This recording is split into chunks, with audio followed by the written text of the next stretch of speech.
나의 사랑, 나의 어여쁜 자야, 일어나서 함께 가자. 2021년 왕림교회 표입니다. 하나님께서 여러분과 늘 함께 하시기를 축복합니다. 이번 주 하가다 말씀은 창세기 26장 18절 말씀입니다. 창 2618 그이 그 아버지 아브라함 때에 팠던 우물들을 다시 팠으니 이는 아브라함이 죽은 후에 블레셋 사람이 그 우물들을 메웠습니다. 이삭이 그 우물들의 이름을 그의 아버지가 부르던 이름으로 불렀더라. 말씀이 여러분을 주장하시기를 원합니다. 믿음의 선배들, 믿음의 우리 부모들이 어떤 믿음의 삶을 사느냐에 따라서 그것을 본받는 믿음의 자녀손들이 있다는 것을 기억하셔서 믿음의 온전한 본을 보일 수 있는 믿음의 성도들 되기를 바랍니다. 오늘 우리가 함께 나눌 말씀은 출애굽기 24장 12절에서 18절까지 말씀입니다.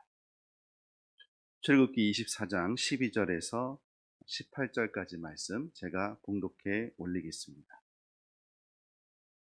여호와께서 모세에게 이르시되 너는 산에 올라 내게로 와서 거기 있으라.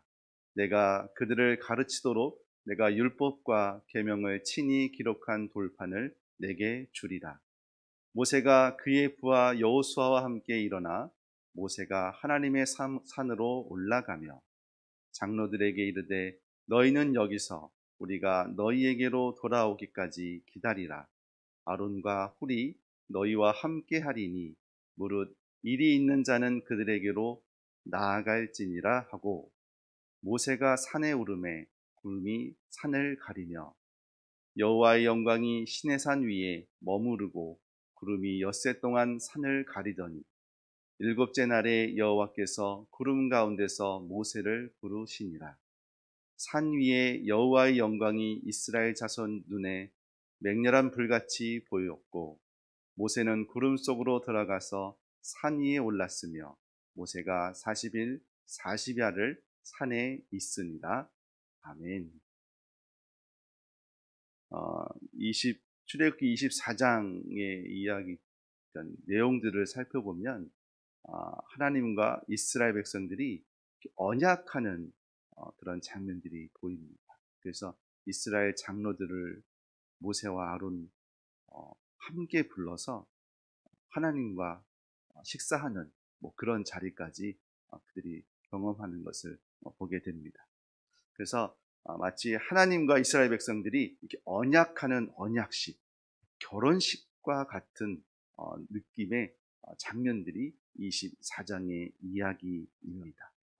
중요한 건 이야기 속에서, 말씀 안에서 그 안에 담겨져 있는 분명한 뜻을 우리가 분별할 수 있는 지혜를 오늘 성령님께서 여러분에게 주시기를 주님의 이름으로 축복합니다.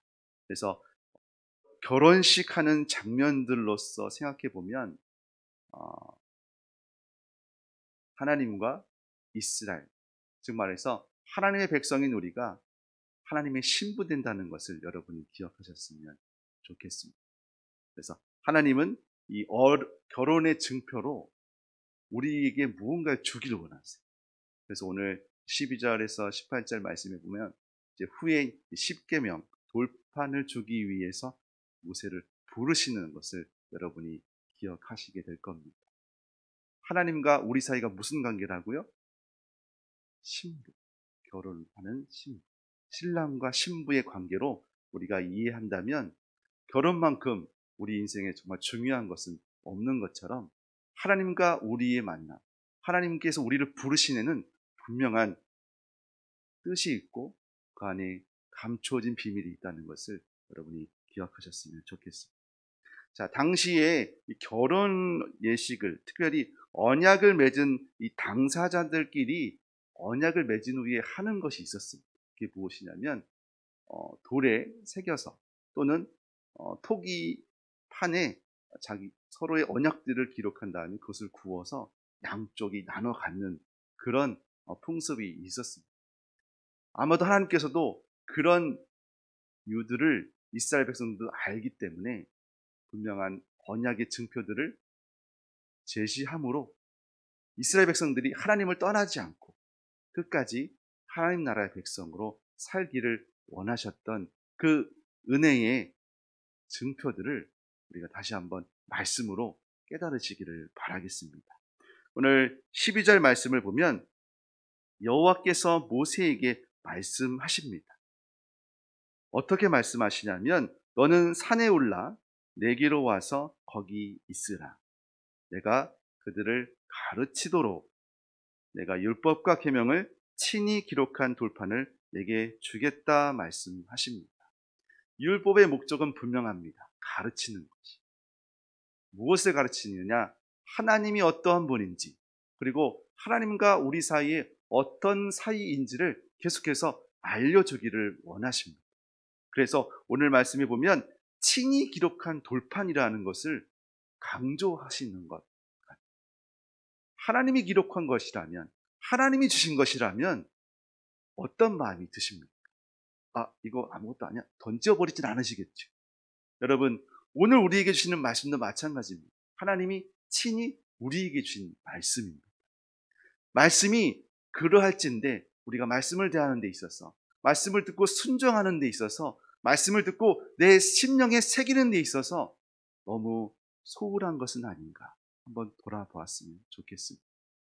오늘 이스라엘 장로들의 모습을 우리가 또 다른 모습으로 보게 될 터인데, 분명히 앞전 말씀 본문에서는 하나님과 모세와 그리고 아론과 모두가 하나님과 교제하는 자리가 있었습니다.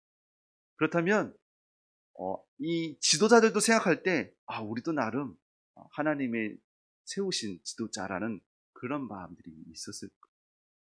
자, 그런데 문제는 뭐냐면 하나님이 모세를 시내산으로 부르셨다는 거예요. 자, 부르셨으면 이스라엘 백성과 모세가 서로 만날 수 있는 시간이 없어지게 되는 거죠. 자, 여러분, 여기서 중요한 것이 있어요. 하나님이 모세를 부르셨어요. 그러면 그 뒤에 남겨진 이스라엘 백성들에 대한 하나님의 배려들이 필요하실 겁니다. 그래서 하나님이 모세를 부르신 후에 그 권위를 지도자들에게 넘겨줍니다. 그래서 그들이 하나님의 백성으로 온전히 살아갈 수 있도록 도와주기를 원했어요. 근데 후에 보면 그에게 맡기신 권위들을 그들이 잘못 사용하는 것을 보게 됩니다. 왜 그런 일이 발생됐습니까? 그것은 바로 하나님과 이스라엘 백성들을 연결해줄 모세가 없었기 때문입니다. 분명히 모세는 그 권위를 아론과 홀에게 넘겨줬고, 그리고 아론과 홀을 통해서 분쟁의 조건들, 소송하는 모든 문제들을 그들에게 맡겨 주었습니다. 그런데 아론과 홀이 후에 보면 하나님께서 주신 말씀, 모세를 통하여 주신 말씀을 순종하기보다 이스라엘 백성들의 비난, 그리고 소유하는 그런 것들에 마음을 빼앗겨서 결국 하지 말아야 될 행동들을 하는 것을 우리가 봅니다. 여기서 우리가 중요하게 깨닫는 것은 바로 이거 같습니다. 우리가 하나님과 나 사이에 가로막힐 때가 있습니다. 나의 욕심일 수도 있을 것이고 나의 어려운 상황일 수도 있을 것입니다. 그러할 때에 우리는 누구를 찾느냐? 분명히 하나님은 우리에게 약속의 말씀을 주셨습니다. 하나님이 모세를 부르신 분명한 이유는 새겨진 말씀, 그 돌판을 주기 위하신 것도 있지만 후에 있을 성막을 보여주기 위해서 우리가 18절 말씀해 보시면 40일, 40야 동안에 모세와 함께 하시는 그 하나님의 모습이 있습니다. 하나님의 분명한 목적은 신의 산에만 머물러 계신 하나님이 아니라 성막을 통하여 우리의 일상의 삶에서 늘 함께 하시고자 하시는 그 하나님의 마음, 아버지의 마음을 알기를 원하셨습니다. 그러나 이스라엘 백성들은 그 마음보다 지금 당장 내 눈에 보이는 하나님, 지금 당장 내 앞에 보이는 그 지도자들을 바라보기를 원했다는 것입니다. 하나님이 원하시는 것, 그것은 바로 말씀 안에 그들이 머무르는 것이고 그 말씀에 의지하여서 하나님을 따라가는 인생 되기를 하나님은 바라고 계십니다. 그런데 우리 안에 가로막혀 있는 이 문제들, 나의 제약된 생각들, 나의 그 욕심들 때문에 지금 하나님을 온전히 바라보지 못하고 있다면 우리가 다시 한번 주 앞에 나아갈 수 있는 은혜가 있기를 원합니다. 우리 연약함이 바로 그런 것입니다. 하나님은 우리에게 말씀하시고 그것을 듣고 순종하기를 원하십니다. 아니, 하나님과 우리 사이가 신랑과 신부라고 한다면 그 친밀함을 누가 표현할 수 있겠습니까? 그런데 우리 안에 하나님이 선하시다는 생각보다 하나님 도대체 왜 나한테 이렇게 하십니까? 왜 우리에게 보이지 않으시하고 왜 우리에게는 아무것도 나타내 보이지 않으십니까? 그런 원망이 우리를 가로막다 보니까 하나님과 우리가 친밀한 관계가 아니라 마치 남편을 남의 편으로 여기는 것처럼 우리도 하나님을 그렇게 남의 편으로 여기고 있진 않은가 싶습니다. 다시 주님 앞에 나아갈 수 있는 은혜가 오늘 이 시간을 통해서 회복되기를 원합니다. 자, 분명히 모세는 장로들에게 이스라엘 백성들을 맡겨 놓았습니다. 그런데 문제는 뭐냐면 모세가 산을 오르고 바로 구름이 그 앞을 가려버렸다. 15절 말씀이 바로 그겁니다. 모세가 산에 오름에 구름이 산을 가려버렸어요. 그리고 16절 계속해서 보면 여호와의 영광이 시내산 위에 머물러서 구름이 엿새 동안 산을 가렸다고 이야기합니다. 여러분, 이 10절 말씀을 제가 묵상하다 보니까 마치 하나님이 천지를 창조하실 때의 모습이 생각납니다. 6일 동안 창조하시고 7일 후에 7일에 안식하셨던 것처럼 하나님이 하나님의 일을 계획하시고 이뤄가시는 그때에 우리에게 허락하신 건 무엇이냐면 다시 하나님 앞으로 나아오길 원하신다는 것입니다. 하나님이 만물을 창조하시고 사람을 만드신 후에 제일 첫날이 안식일이었다는 것을 여러분이 기억하실 겁니다.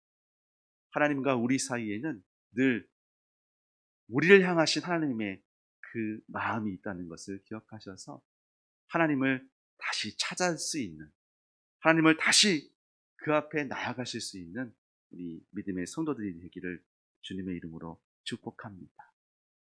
자, 하나님과 이스라엘 백성 사이에 오늘 놓여져 있는 것이 구름이었어요. 보이지 않는. 그런데 17절 말씀을 보니까 산 위에 여호와의 영광이 나타났는데 이스라엘 자손들이 그 하나님의 영광을 바라보는 것은 무엇이냐면 맹렬한 불같이 보였다라고 이야기하고 있어요. 자, 이 맹렬한 불같이 보였다는 이 표현을 조금 더 좀 제가 그 의미를 좀 찾아봤더니 이렇게 기록되어 있습니다.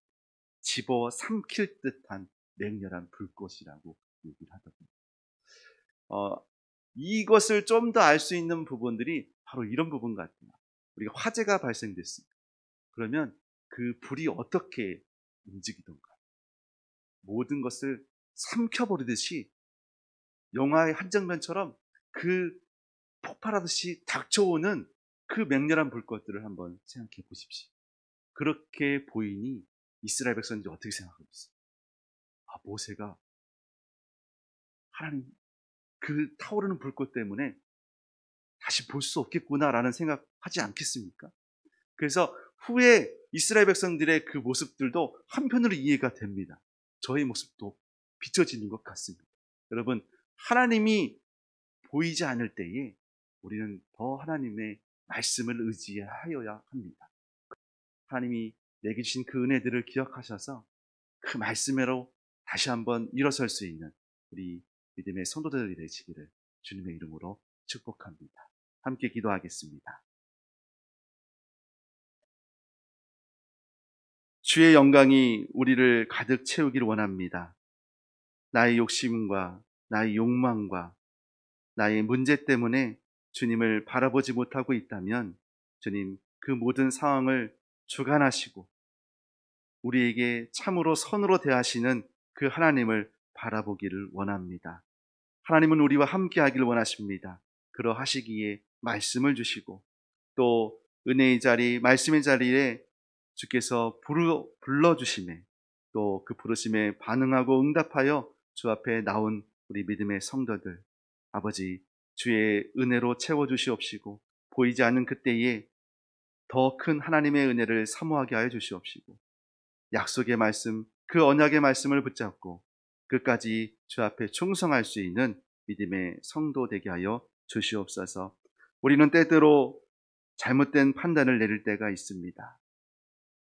그 중요한 순간에 우리가 나의 경험과 주변의 사람들의 말에 흔들리는 것이 아니라 주여 말씀과 성령을 따라 주의 뜻을 구할 수 있는 지혜로운 성도 되게 하여 주시옵소서. 오늘 말씀과 성령님만 온전히 의지하며 살아가기로 결단하게 하여 주옵시고 그 분별의 지혜의 말씀이 오늘 우리의 삶을 주장하게 하여 주시옵소서. 육신의 연약함으로 고통당하는 우리 믿음의 지체들이 있습니다.